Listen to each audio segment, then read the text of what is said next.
ಮುಖಾಂತರ ಪತ್ರಿಕಾಗೋಷ್ಠಿಯಲ್ಲಿ ಮುಖಂಡರಾದ ಮಲ್ಲಿಗೆವಳ್ಳು ದ್ಯಾವಪ್ಪ, ರವಿ, ಶಂಕರರಾಜ್, ರವೀಶ್ ಬಸವಾಪುರ, ರಾಮಚಂದ್ರ ಇತರರಿದ್ದರು. ಬೇಲೂರು ತಾಲೂಕಿನ ಅರೇಹಳ್ಳಿ ಸುತ್ತಮುತ್ತ ದಿನನಿತ್ಯ ಕಾಡಾನೆ ಹಾವಳಿ ಹೆಚ್ಚಾಗುತ್ತಿದ್ದು, ರೈತರು, ತೋಟದ ಕೂಲಿ ಕಾರ್ಮಿಕರು ಜೀವ ಕೈಯಲ್ಲಿ ಹಿಡಿದುಕೊಂಡು ಜೀವನ ಸಾಗಿಸುವ ಕ್ಲಿಷ್ಟಕರ ಪರಿಸ್ಥಿತಿಯ ನಡುವಿನಲ್ಲಿಯೇ ಮತ್ತೊಂದು ಘಟನೆ ನಡೆದಿದೆ.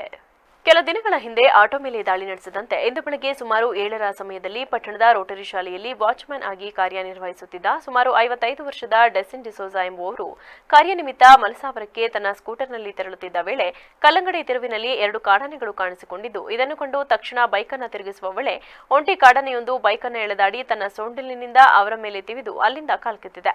ನಂತರ ಸ್ಥಳೀಯರು ಹತ್ತಿರದ ಆಸ್ಪತ್ರೆಗೆ ಕರೆದೊಯ್ದು ಪ್ರಥಮ ಚಿಕಿತ್ಸೆ ನೀಡಿ ಹೆಚ್ಚಿನ ಚಿಕಿತ್ಸೆಗಾಗಿ ಜಿಲ್ಲಾಸ್ಪತ್ರೆಗೆ ದಾಖಲಿಸಲಾಗಿದೆ. ನಮ್ಮ ಕಡೆಯಿಂದ ಬಂದು ಈಗ ಅವರು ಅರಳಿ ನಿಂಗೆ ಹೋಗ್ತಿದ್ದವರು ವಾಪಸ್ ತಿರುಗಿಸಿ ಹಿಂಗೆ ಮಾಡ್ಬೇಕು. ನಾನು ಹಿಂಗೆ ಮಾಡಿದೆ ಈ ಥರ.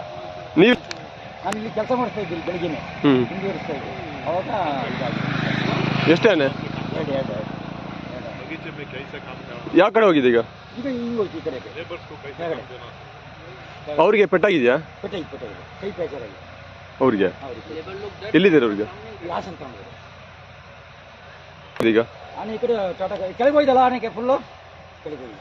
ಬೇಲೂರು ತಾಲೂಕು ಒಕ್ಕಲಿಗರ ಸಂಘದ ಚುನಾವಣೆ ನಿಷ್ಪಕ್ಷಪಾತವಾಗಿ ನಡೆಯುವಂತೆ ಮನವಿ ಮಾಡಲಾಗಿದೆ.